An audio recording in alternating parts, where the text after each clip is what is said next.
ஐங்கர promoter சார்பாக அனைவருக்கும் இனிய வணக்கம். இன்னைக்கு நீங்கள் வீடியோவில் பார்த்துட்டு இருக்கக்கூடிய இந்த லேண்டு வந்து பார்த்தீங்கன்னா வேக்கன் லேண்டுங்க. எங்கே சேலுக்கு வந்திருக்குன்னு பார்த்தீங்கன்னா கருமத்தம்பட்டி லொக்கேஷனில் தான் சேலுக்கு வந்திருக்கு. மொத்தம் 57 சென்ட் வந்து அவைலபிளாக இருக்குது.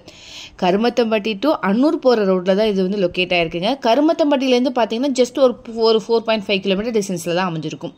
இந்த இடம் சவுத் ஃபாஸ் வந்து அமைஞ்சிருக்குங்க. ரோடோடைய வித்து வந்து பார்த்தீங்க அப்படின்னா 60 அடியில் இருக்குது. லேண்டுக்கு பக்கத்துலேயே நியூ லேஅவுட் வந்து போட்டிருக்காங்க. இந்த இடத்தை சுற்றிலும் நிறைய வீடுகள் அப்புறம் கம்பெனிகளும் அமைஞ்சிருக்கு. வீடியோவில் பார்த்தீங்கனாலே உங்களுக்கே தெரியும். நம்ம இடத்துக்கு பக்கத்துலேயே பார்த்தீங்கன்னா ZF wind power private limited and Bharat பிளான்சிங் கம்பெனி வந்து இருக்குங்க. இது வந்து ஒரு நல்ல இண்டஸ்ட்ரியல் ஏரியாவும் கூட. இன்வெஸ்ட்மெண்ட் அண்ட் ஃபார்ம் ஹவுஸ்க்கு நீங்கள் வந்து யூஸ் பண்ணிக்கலாம். இந்த லேண்டை விசிட் பண்ணி பார்த்தீங்கனாலே தெரியும். இந்த லேண்டு உங்களுக்கு ரொம்பவே பிடிக்கும். இங்கே பெர் சென்ட் அமௌண்ட் வந்து பார்த்தீங்கன்னா 2.5 lakh rupees வருதுங்க. இதை பற்றின மேலும் தகவலுக்கும் இடம் வாங்கவிருக்கும் ஸ்க்ரீனில் தெரிகிற இந்த நம்பருக்கு கால் பண்ணுங்கள். மறக்காமல் நம்ம சேனலையும் சப்ஸ்கிரைப் பண்ணிடுங்க. நன்றி.